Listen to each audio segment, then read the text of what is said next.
Hello and welcome, lords and ladies of the undying vampiric master race, to yet another episode of Warhammer Lore with me, GreyHunter, where this time around we're looking at the Lords of Undeath, the vampire counts who have been confirmed as one of the 4 playable factions in the new Warhammer Total War. So these guys are pretty interesting because they're divergent from the mainstream fantasy vampires that you're probably familiar with, in that they have next to nothing to do with bats and even less to do with being bitten by them. They actually come pretty much from a science experiment crossed with an assassination gone wrong. An offshoot of Nagash's research into cheating death, the vampires of the Warhammer world come in several flavors, and we'll discuss each of them and how the vampire counts might have the origins. So the vampire counts have their origins back in Nehekara like the Tomb Kings do, at about the same time as Nagash was tromping around the place attempting to make it into a realm of everlasting immortality and death because he's a fun guy. There's a few different versions of this particular story, so I'm going to go with the Black Library one because that's the one I'm most familiar with, and it's also the one that kind of actually makes some sense. After Nagash was defeated by an alliance of Priest Kings, the King of Lamia made off with some of the secret texts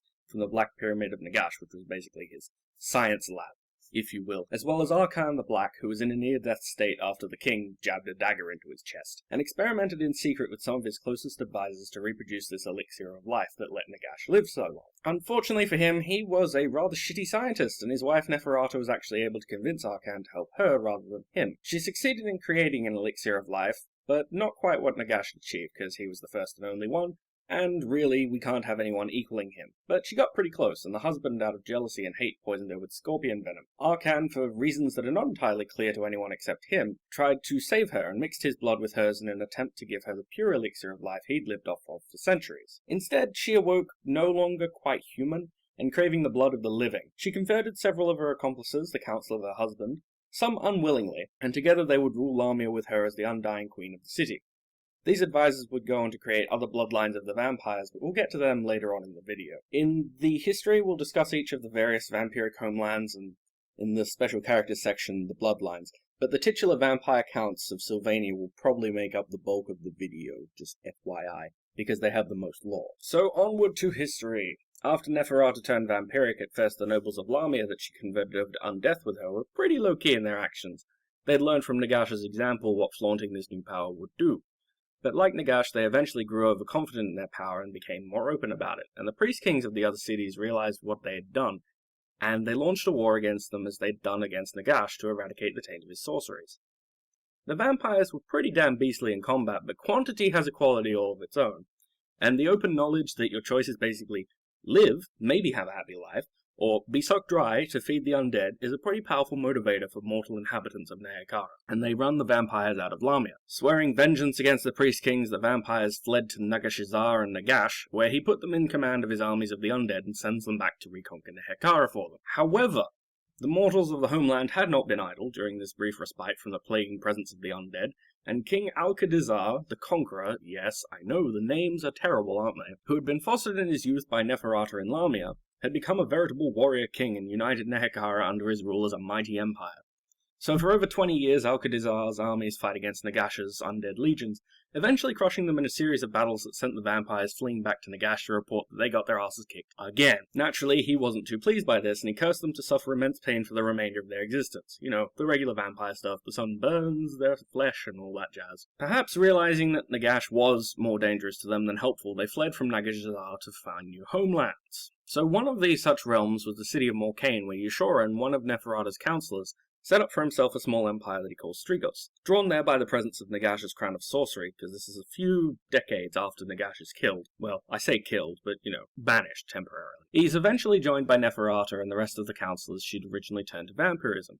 With their aid, Yushoran manages to unearth the crown, but the piece of Nagash's spirit that's imbued in it starts to eat at him from within. Though he leads his new kingdom to great power, expanding in the area and crushing the greenskins pushing at the border, he drives away most of the original vampires as he becomes more brazen about showing his vampiric powers just like they did in Lamia. The fall of Morcaine comes not from men seeking freedom from their blood-sucking liege lords, however, but from an orc warg, Yushoran seemingly being cut down by an orc shaman and his bloodline driven into the wildlands to become beasts. Neferata, meanwhile, had managed to carve out a realm of her own, storming the dwarven Carrack of Silver Pinnacle and taking it for her new Lamia, determined to rebuild all of the lost glories. One of the few to remember the lesson of Lamia, she actually manages to keep her existence secret for the most part. The dwarves, while they would love to retake the Carrack, are kind of wary of doing so, perhaps because of a fear that their ancestors would be raised in long life against them, which is pretty much the worst of all fates for a dwarf. The fact that Neferata took Silver Pinnacle, however, does mean that all the vampires ever have been listed in the Book of Grudges. Many, many, many, many, many times. In the New World too, the vampires stirred. Luther Harkon, his body in a state of torpor, was taken aboard an imperial merchant vessel that some Norse pirates took over and sailed with their raiding fleet towards Lustria, which is the New World. Waking during the voyage, Harkon turned the entire crew and took over, capturing several ships and repeating the process before establishing a base of operations that becomes known as the Vampire Coast.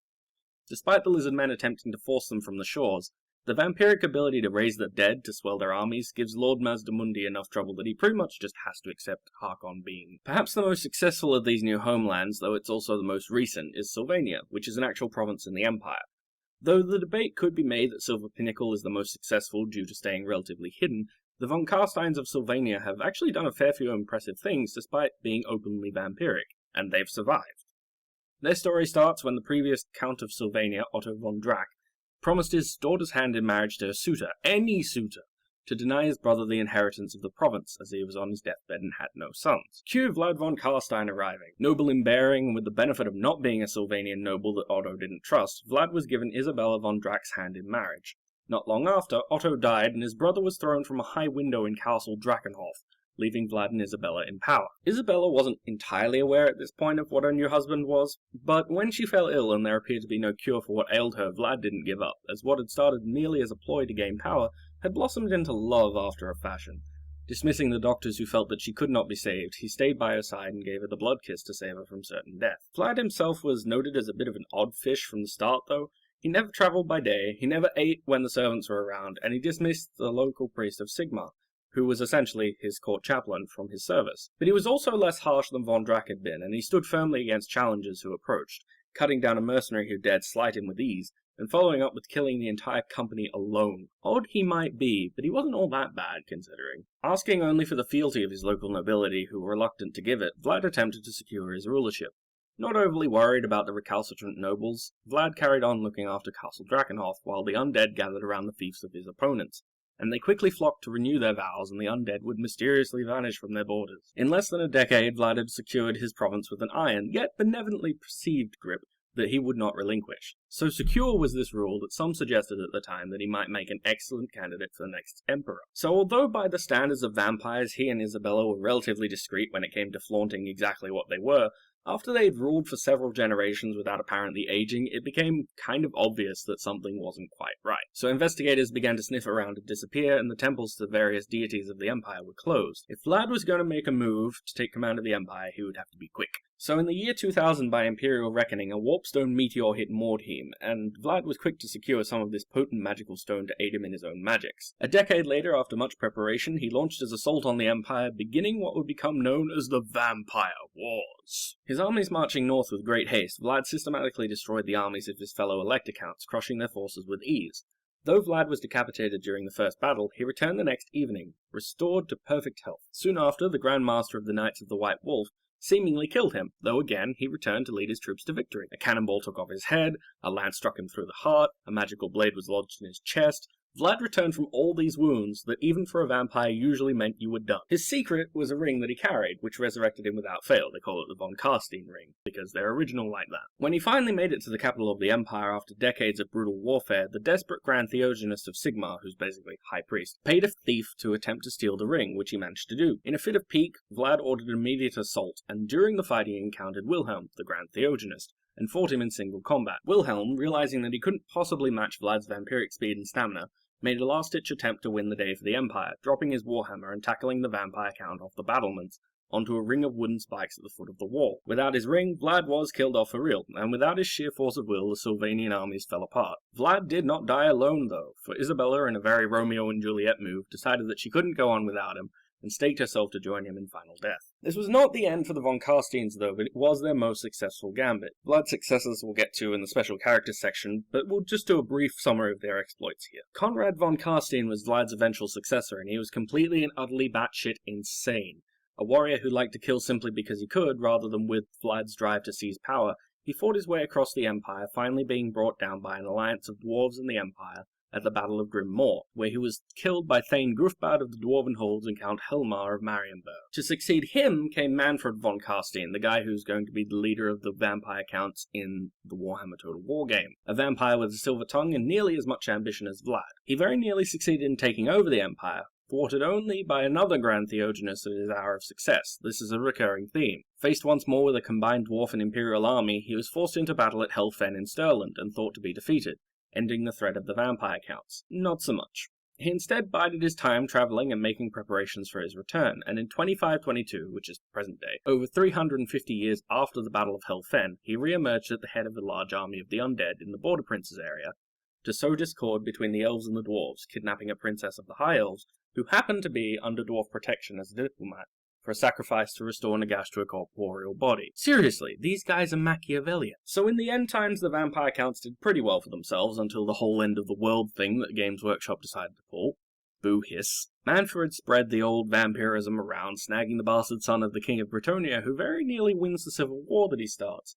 He also turns out to have been helping Nagash the entire time, and he goes about collecting artifacts and people to help with the bringing Nagash back into the corporeal realm thing. When Nagash does return, though, Manfred gets shafted in favour of a reborn Vlad, who is put in command of a large portion of the available troops, and Manfred's, kind of put out that he's considered inferior to his sire, despite the obvious truth of that statement. He decides that he's going to plot and scheme his way back into the Ascendant, though things definitely didn't go just as planned. Vlad agrees to serve on the promise that Nagash bring old Isabella back, but when the Supreme Deathmaster doesn't really put it high on his list of priorities, Vlad starts making his own plans and ends up helping both the Empire and Kislev against the Chaos Hordes. Luther Harkon, the vampire pirate, leads his fleet to Nehekhara to help out with a final revenge on the Tomb Kings, as many of them were the Priest Kings of old back when Lamia was a thing. Some of the Blood Knights, a vampiric knightly order of swords, turn to Khorne, which seems kind of predictable from the name, really. Figuring that if there's nothing left alive by the time Nagash is done with his whole conquer the world thing, then they lose out because there won't be any sport left in the hunt. A few folks, servants of the vampire counts and the vampires themselves, die before the end, such as Zacharias the Ever-Living,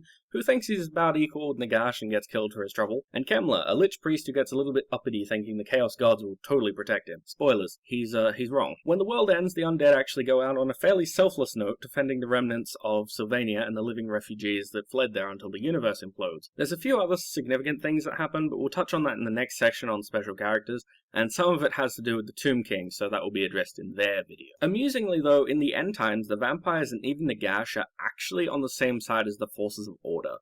Yeah, go on, riddle me that one. So here we are at special characters. The vampire counts, due to mostly being the ones in Sylvania, don't really have all that many special characters that appear on the tabletop, so I'll include a few that don't appear there, but are pretty damn cool in their own right in this section. And no, it will not be all of the vampire characters, just some of my favorites. Like the Dogs of War thing, I'd love to include them all, but I can't. You people have lives, I have a life. So first on our list of special characters is Vlad von Carstein, the original von Carstein bloodline vampire, and the first vampire count of Sylvania. Master swordsman and wielder of powerful vampire magics, he's pretty much the Mary Sue of vampires, but you can't even hate the guy for it. Alluded to be very old, possibly even up there with the eldest of vampires, he had enough time to perfect the art of being a vampire without being obviously evil and giving it away. In battle, Vlad wielded a magical sword that drank blood, so he didn't have to dirty himself putting the old fangs to use, which, again, is pretty handy for not outing yourself as a blood drinker. He took the province and elector countship of Sylvania by marriage to Izzy, and he very nearly took over the empire if it hadn't been for that meddling Grand Theogenist stealing his damned ring and throwing himself and Vlad off of a wall. In the end times, Nagash resurrects him and he puts him in charge of his armies, promising to bring back Isabella to earn Vlad's loyalty. Vlad doesn't exactly trust the old boy though, so he starts plotting his own agenda, helping out both Kislev and the Empire. He pretty much essentially gets his count title back when he turns up in the nick of time to save Altdorf from the besieging Chaos Army, and saves the day, though he runs off the field puking after his blood-drinking sword drank some noble blood. Oops. Basically, in the end times, Vlad kicks ass and takes name. Izzy does get resurrected, but by Nurgle, the god of decay for chaos, and possessed by a demon with the hatred for Vlad. Unwilling to fight her if it means that she's just going to keep being possessed for eternity, Vlad takes off his resurrection ring and does what Wilhelm did to him back in the day, putting it on her finger and tackling her off the wall in the hope that being killed with the ring on will free her from the demon, though he dies for real, and for the very, very last time to do it. Conrad von Carstein, a vampire who actually is batshit crazy. He was just as nuts as a regular living human being. Among some of his exploits when he was just a regular dude were to put his mother on trial for giving birth to him without his consent, finding her guilty and locking her away in a tower, and burning peasant villages because the smell offended him somewhat. As a vampire, he simply had longer to ponder his tenuous connection with reality and decide, you know what, reality's not that great after all. What exactly Vlad's reason for giving him the blood kiss was isn't really explained, but suffice to say literally everyone thinks it was a huge mistake. He wasn't brought back in the end times like Vlad was, despite the possibility being there, so that should tell you a little bit about how much people regretted him being a vampire the first time. Manfred von Karstein, a vampire that was clever as hell and almost as ambitious as dear old Vlad. He decided not to challenge Conrad at the time of Vlad's succession, instead heading off to Nehekar to study, and returning when Conrad was safely dead. He actually does pretty well when he rules the first time, almost taking over the empire for his own, but being foiled by the power of Sigmar, because of course he was. He's defeated at the Battle of Helfen and decides to spend the next 350 plus years figuring out how to do better next time. Turns out, though, at some point he decided to side with Nagash and helps out with a plot to bring the old boy back to life. They was planning on backstabbing the guy to eat his soul and gain his powers. Unfortunately for Manfred, he's not as clever as he thinks he is, and Nagash is resurrected properly and brings back Vlad instead. Manfred, who's been hearing Vlad's voice in his head for years, and always had something of an inferiority complex, isn't too pleased by this, naturally. He begins planning again to somehow become the very best, but it doesn't really work out. He's actually somewhat responsible for the end of the world, all things considered, as he sides with Chaos because he's sick of being second to Vlad, and he disrupts the ritual to save the world. Whereupon the elf Tyrion stabs him with the sword of Cain and incinerates him with its life-giving powers. Isabella von Karstein. Wife to Vlad, she becomes a vampire when he gives her the blood kiss to save her from certain death. She becomes his most trusted confidant and they actually start to love each other. So when Vlad isn't busy trying to take over the empire, they act like overly gushy, love-struck teenagers with one another. When Vlad gets tossed off the battlements of Altdorf and dies, she leaps from them too to stake herself, unwilling to live without her dearest love. Unfortunately for her, she doesn't quite make it to proper death. Nurgle keeps her around as a plaything, and during the end times resurrects her to kill Vlad. Vlad sacrifices himself to save her, purging the demon from her body by killing her when she's wearing his ring of resurrection, and she's carried back to Sylvania by Neferata as the world comes crashing down around. Though she's freed from Nurgle's taint, it appears that she's dead anyway because the universe kind of imploded. Kemler the Lich Master. Not a vampire himself, he becomes a necromancer who basically stole all that he learned from other necromancers and wizards, and started haunting the Bretonnians with his new best friend Krell, a Chaos White who fought with a big fuck-off axe, who he found because Nagash's spirit guided him to the barrow that Krell was buried in. Annoying the Bretonnians on a regular basis, making the Abbey of La Maisontel his area of choice to attack because it held an artifact of Nagash, he starts a feud with the local dukes that lasts until the end times rolled around. In the end times, he's helping out Manfred with the collecting of Nagash's old stuff until he gets a little bit too uppity and challenges Arkan the Black to what is essentially a duel that he loses ridiculously badly, being incinerated by the backblast. His best mate, Krell, a Chaos Warlord of the old days who managed to be included in the Dwarf Book of Grudges an impressively high amount of times, before he got killed the first time, and was raised again by Nagash to fight once more. He's also famous for having fought Sigmar himself, though he ended up in the lands of the Border Princes in a barrow afterwards for his trouble. Kemler ended up finding him and bringing him back to unlife, leading him along as a tag team in the rampages across Bretonnia. When Kemler gets obliterated, he goes back to serving Nagash directly, just as planned, and continues to annoy the dwarves with his continued survival. He dies for a final time, but not to the dwarves, instead to a Chaos champion Sigvold, who manages to crush his head to a pulp with his bare hands. Queen Neferata of Lamia, the original vampire and founder of the Lamian bloodline, which is an interesting one in that it's almost exclusively made up of women, mainly due to Neferata figuring that men ruined everything in Lamia and they never really stopped ruining things. She managed back in the days of old to convince Arkan the Black to help her with her science experiments and make an elixir of life, and then, when her husband tried to assassinate her, he accidentally converted her into a vampire because blood magic, of course. She stayed covert for a while, but after a few mistakes, including tutoring Alcadizar and trying to make her niece Khalida a vampire. Side note, Khalida ends up being one of the Tomb Kings. Queens. Later, we'll get to it in the Tomb Kings video. The Lamians outed themselves in their secret vampirism. Fleeing to Nagash and then to Yushoran in Morcaine, she eventually took over a dwarf carrack called Silver Pinnacle and set up shop there. Biding her time and trying to recreate Lost Lamia, she's been pretty passive for the next 2 millennia, but she establishes a huge network of spies through the use of her handmaidens. In the end times, she subtly corrupts the Supreme Patriarch of the Imperial Colleges of Magic to necromancy. He's basically leader of the colleges, so he's a pretty important guy, and helps Krell out with an attack on the dwarves, so that Nagash doesn't immediately obliterate her for running away when Alcadizar came knocking with his armies back in the day. Nagash actually makes her one of his chief lieutenants, so all in all, she got a pretty good deal there. When the end times come, like the actual end, Arkan the Black, who apparently has the hots for her, don't even ask how that works, tells her to flee while she can, and heads off to fight one last battle. She returns to Sylvania with Isabella and makes her peace with Kalida as the end closes in on them. Aborash, the captain of the guard in Lamia and the founder of the bloodline called the Blood Dragons, because hell yes, they're called that.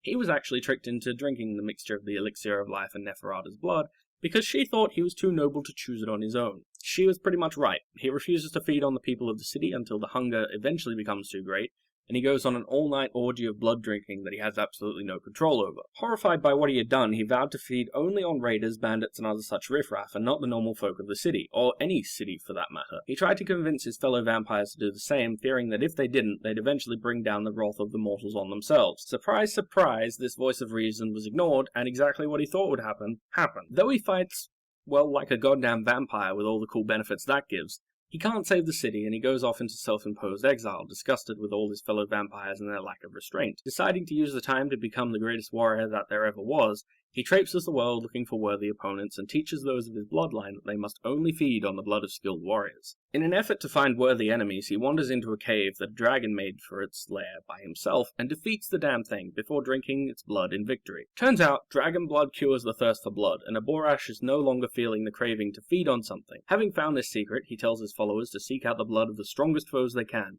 and after all of them have done so, and cured their own bloodlusts, he would call upon them like some Knights of the Round Table thing. In the end times, he sends some of his blood dragons, / blood knights, off with Vlad to help at Altdorf, but it turns out that some of them turn to Khorne, which makes sense after all, given he's the god of warriors and bloodshed, and that's the blood dragons in a nutshell. Aborash himself went off to fight beside Gilid le Breton to fulfill a vow he made centuries before as the Bretonians make ready to go out in a blaze of glory. Wazoran, the first of the Necrarch bloodline. This guy was High Priest of Lamia back in the day.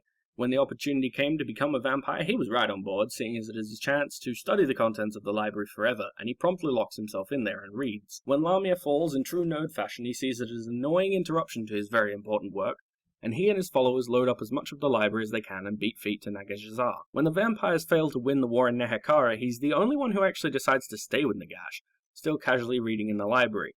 When Nagash gets his shit wrecked by Alcatazar with the Sword of Warpstone, Wazoran makes the trek back to his bestest buddy ever, Ushoran, in Morcane, setting up a lab where he did the whole Frankenstein thing. After a while, he realizes that Ushoran has gone mad with power from the Crown of Sorcery and makes his escape, trying to find a place he can set up and call his own. He's kind of annoyed everybody, though, having betrayed Neferata in her eyes and actively working against Ushoran, so he holes up in a fortress and lines the way to it with traps until his apprentice Melchior shows up and betrays him. He actually saw that one coming, though, and it turned out that he'd figure out how to transfer his soul. Just kind of go with it. So he chomps on Melchior's neck and heads off in this new body to continue to study, disappearing into the mists of time for all intents and purposes. Ushoran. Depending on the version of lore you're reading, he's either related to Neferata, her High Chancellor, or both. The second vampire, he becomes suspicious when Neferata stopped aging pretty obviously, and he's the primogenitor of the Strigoi line of vampires. After the invasion of Nehekara went south, he tried to unite the vampires under his own banner. He's kind of successful, but some of them refuse to follow his lead, so he heads off on his own to start his own vampire kingdom with blackjack and vampiric hookers. He takes over Morcane and starts doing pretty well considering. He'd learned from Lamia and stopped his followers from eating the townspeople on pain of the final death. So you'd think at this point everything's going fantastic for Ushoran. He's managed to set himself up in a city, he isn't reviled by the humans living there, he's managed to find some magic users who will help him out, and his best mate Wazoran just answered the call for unity with vampire kind.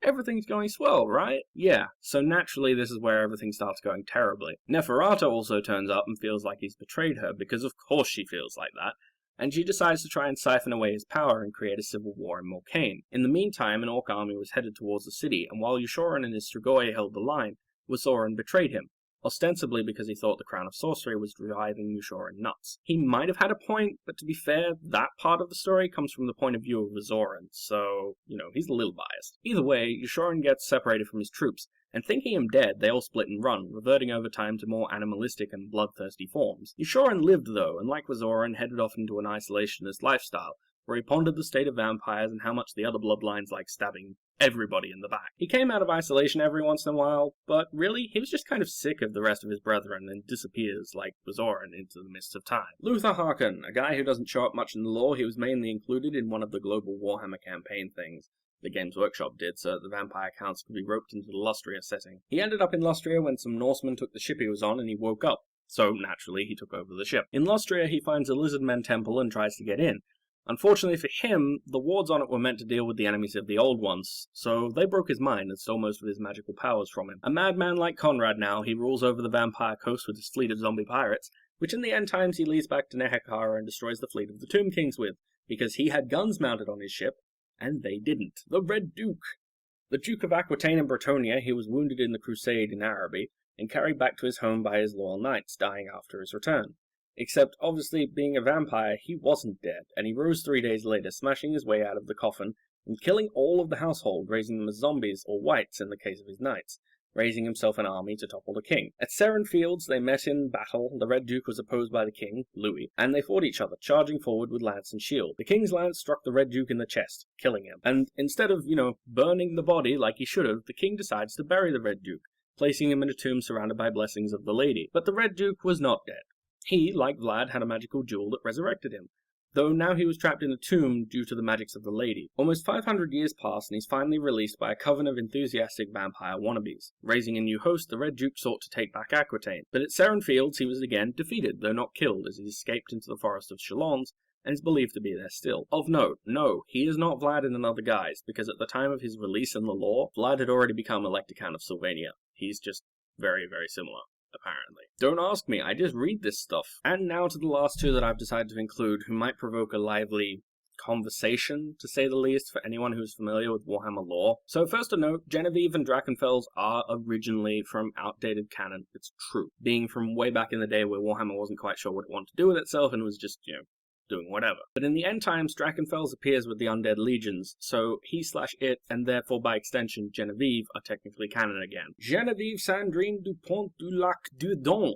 And no, I am not saying that again. It's taken like 10 tries to get that right. Be happy with my pronunciations. One of my most favorite characters ever, and not just because of that badass name. A young Bretonian peasant girl of 16 years, from back in the day of Warhammer where Bretonia wasn't King Arthur on steroids.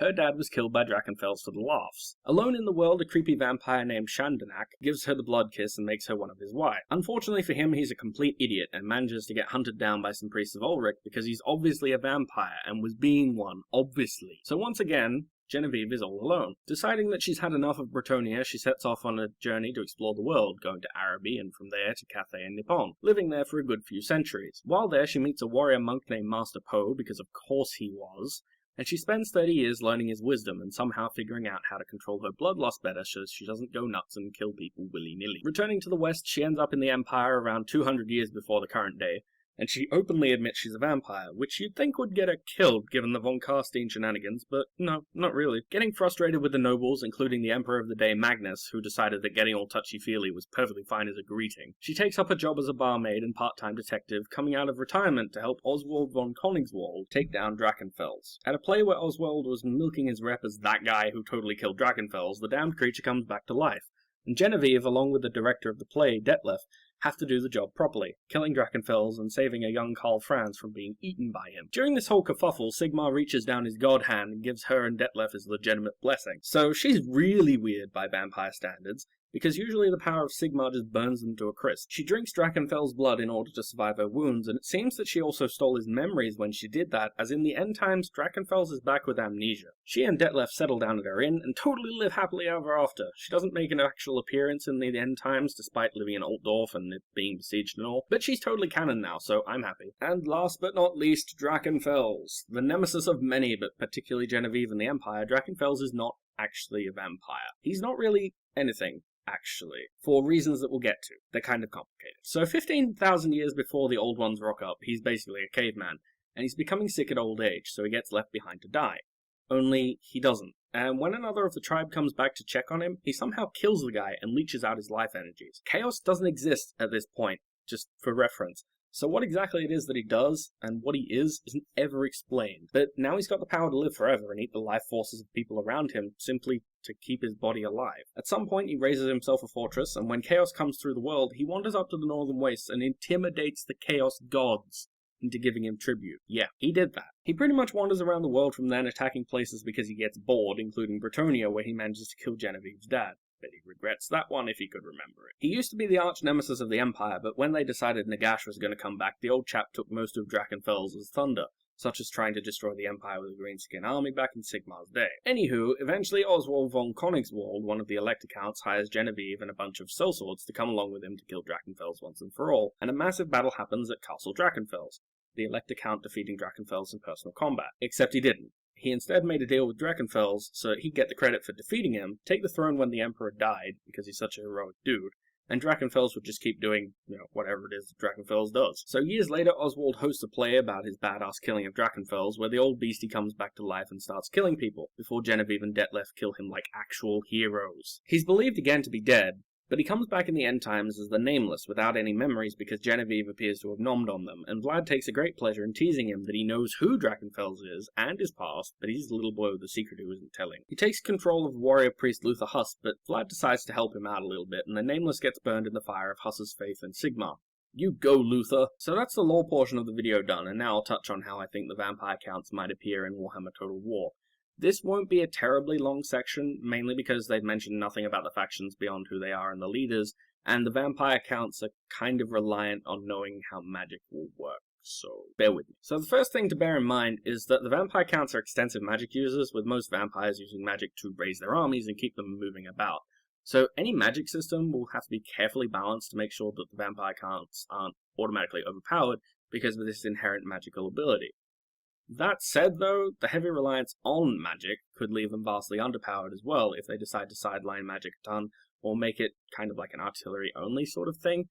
Because we have no idea what they're going to do with magic, we really can't say at this point how the vampire counts are going to be, so I guess we'll see when they announce stuff. Something else, though, that we can take a pretty good stab at what they'll do with is that in Total War games, the loss of a general can lead to your army running off the field, usually. For vampire counts, though, it's likely that the general will be even more crucial, because once they're killed, the whole army starts to crumble away due to the magic that the vampires are using starting to fade, assuming that they keep that from the tabletop game. So what you've got is a faction whose army has incredible strengths in that they don't need to worry about morale because all of the troops are undead, and they cause fear in the foe, and they can raise extra numbers even as they lose them from both themselves and their enemies. But also, it's an army that's ridiculously fragile when it comes to the leadership, because your general needs to be kept in the center to keep the army moving along at a good pace, and he's also the linchpin because if he dies, everything goes to shit. So there'll be no cavalry reserve usages of these generals for these guys. That said, though, if they can't use their generals as cavalry reserve, they do have the strongest cavalry in the game. Even better than Bretonnian cavalry, in the form of Blood Knights, because these guys are armored like the Knights of Bretonnia, but they're even better because you've got to factor in their vampiric strength and speed.